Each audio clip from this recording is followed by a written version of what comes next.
استضافة شيء مش سهل. دول جايين عندي استضافة وكانوا في مكان استضافة. كلبين تشاو تشاو، ولد وبنت. تعالوا نشوف بقى استضافة مزرعتنا هتبقى عاملة ازاي واستضافة غيرنا عاملة ازاي. بص الاستضافة كلاب معضوضة، كلاب الجلد ناشف، كلاب بتتألم، الشعر عامل ازاي، الشعر مكلكع ازاي، الريحة كمان عاملة ازاي. معلش متقلقش، معلش من الواضح انه كان بيتضرب. بص تحت الدقن عامل ازاي. طبعا لما الناس شافت مكاننا وعرفوا ان عندنا استضافة حبوا ان هم يجيبوا كلابهم عندنا هنا.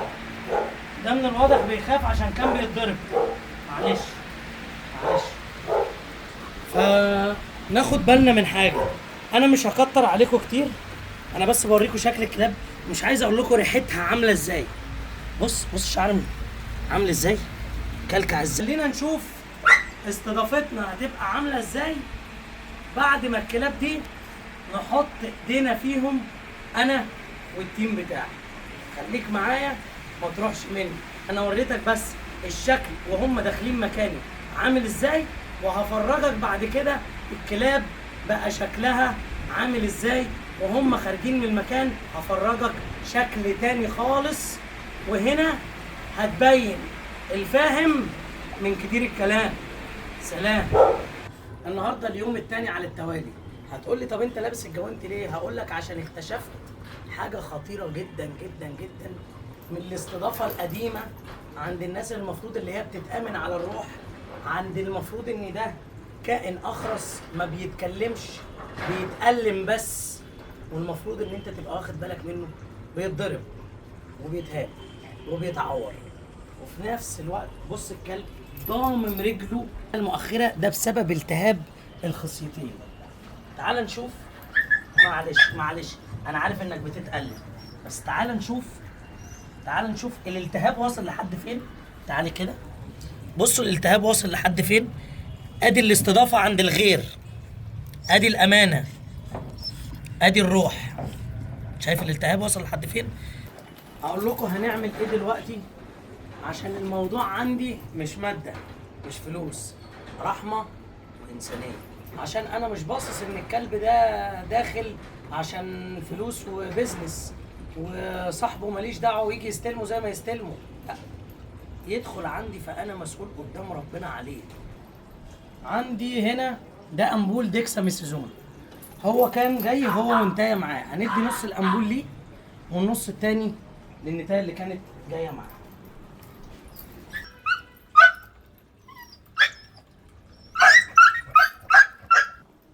هو عشان كان بيتضرب فبيعمل الصوت ده، في نفس الوقت متألم من الحاجة دي. تمام.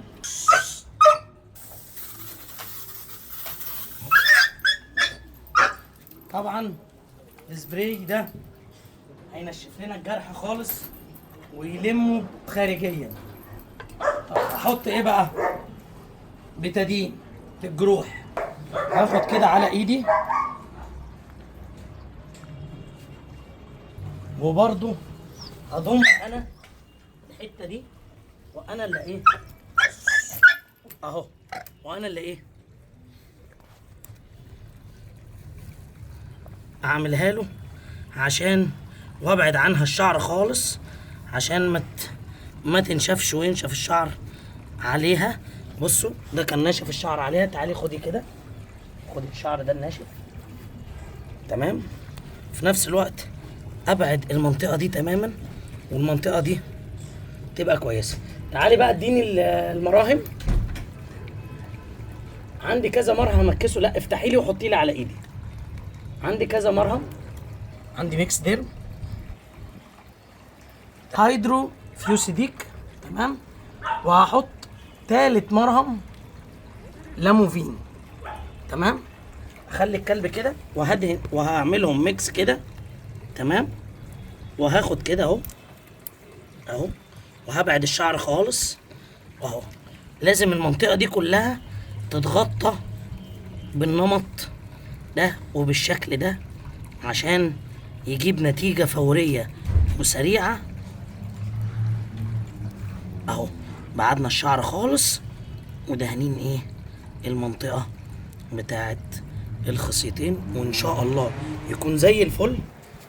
وباذن ربنا هوريكم الايام الجايه الكلب ده والنتايه اللي معاه هيبقوا عاملين ازاي، وطريقه الاستضافه عندنا عامله ازاي وواصله لايه، ولما تيجي صاحبتهم تستلمهم هتشوف الفرق بيننا وبين غيرنا. كمان النتايه اللي جايه معاه احنا قلنا ادينا نص الامبول بتاع الديكساميثازون، هنديها هي كمان عشان الالتهابات.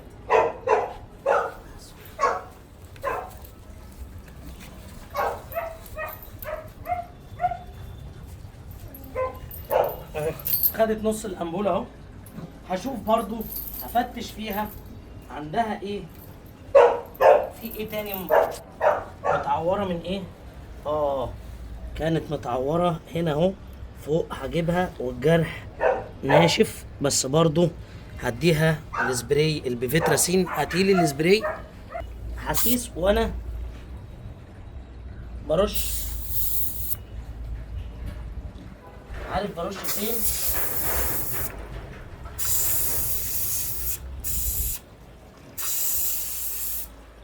عشان الجرح كمان يلم سليم. ان شاء الله هوريكم الكلاب دي وهي خارجه من عندي هتبقى شكلها عامل ازاي.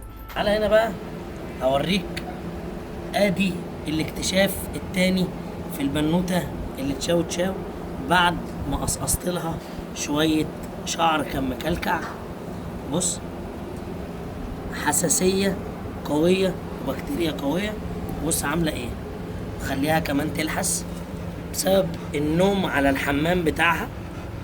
تمام، في المزرعه اللي كانت فيها، اللي المفروض بيتأمنوا على الاستضافه على الروح، وده بعد معاناه 4 أو 5 أيام عشان نوصل للمرحله دي انها تبقى كويسه بدل ما كانت مهريه. تمام، هنشوف بقى الايام الجايه ان شاء الله، هوريكم مرحله بمرحله، وان شاء الله تبقى كويسه وزي الفل. انا بس بوري الناس ان الاماكن اللي بيتحط فيها استضافه في فرق بين شخص والتاني، بين موضوع الاستضافه ان ازاي يكون امين على روح، وازاي هو بيهمل فيها وهيتحاسب مش من صاحب الحاجه، لا ده حسابه هيبقى عسير عشان ائتمن على روح بتاعه ربنا، فهو هيتحاسب من ربنا مش من بني ادم.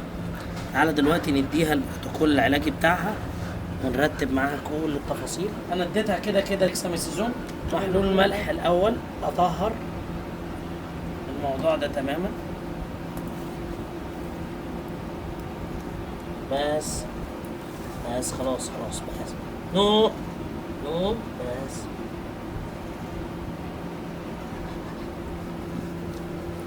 بس خلاص نو.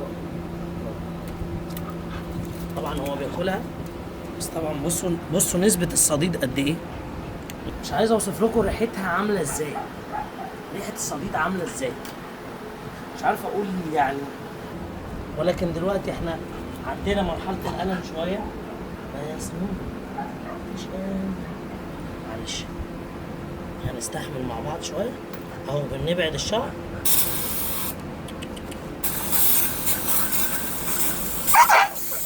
معلش. هحط بقى شوية بيتادين على ايدي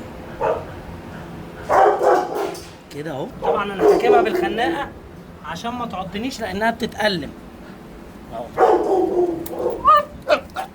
معلش اسف.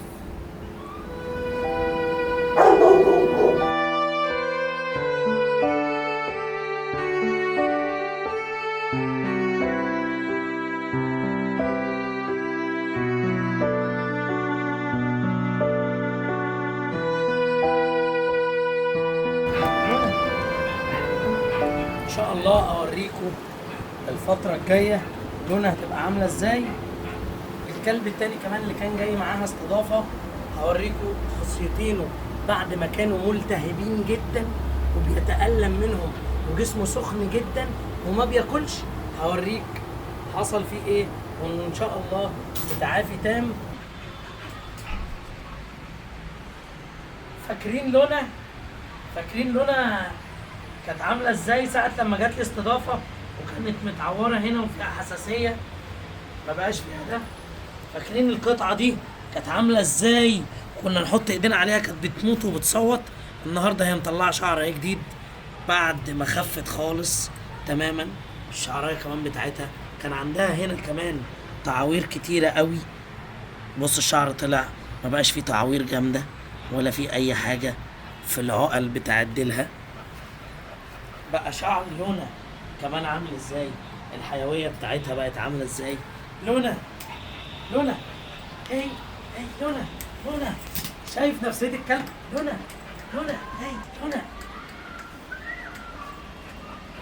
فارق مع الكلب انه بقى عامل ازاي. بص مبسوط ازاي، مفيش الحزن ولا الكسل اللي كانوا فيه. كلبة نضيفة تماما من القراض، من اي التهابات كانت في جسمها، مفيش اي مشكلة، ما بتعضش في جسمها تاني. صحتها العامة كمان، شعرها اللي كان مكلكع اتشال كله. بقت بص زي ما انتم شايفين كده مبسوطة اهو. انا هوريك لونا دلوقتي بتجري وتلعب ازاي ومبسوطة ازاي. يلا لونا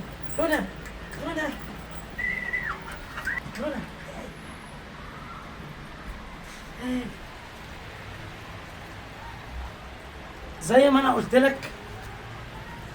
انا قلت لك الموضوع عندي مش مجرد استضافة وخلاص، دي روح بترتبط بيك، وروح هتتسأل عليها قدام ربنا، جنب ان هي امانة وصاحبها مديها لك.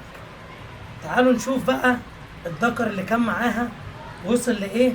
وكانت خصيتين ملتهبين خالص، كان عنده التهاب في الكوع بتاع رجله سواء من ورا او من قدام. تعالى هوريهولك دلوقتي بقى عامل ازاي. وبصوا لون القمر، لو جينا وزننا الكلاب ما شاء الله وقت ما دخلوا لي غير دلوقتي. خليك معايا افرجك الذكر كمان بقى عامل ازاي.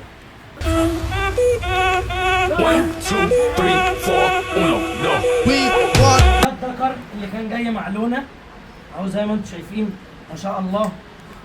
فاكرين كان الاول مش قادر واي حد يمسكه يصوت تمام، وكان خايف لانه كان في مكان استضافه بيتضرب فيه. النهارده هو خد الثقه والامان، وبقت العلاقه ما بيني وما بينه بص الانبساط. تعالى يلا دي النفسيه اللي انا بتكلم عليها، ان الكلب يبقى مستريح معاك.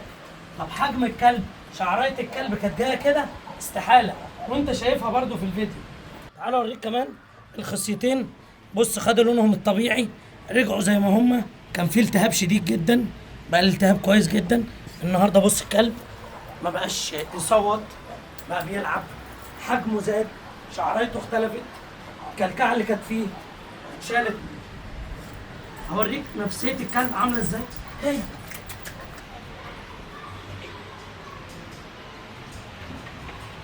شايف الموضوع عندنا غير. ده الفرق بقى. بص اللعب ده الفرق بين الاستضافه عندي. شايف نفسيه الكلب؟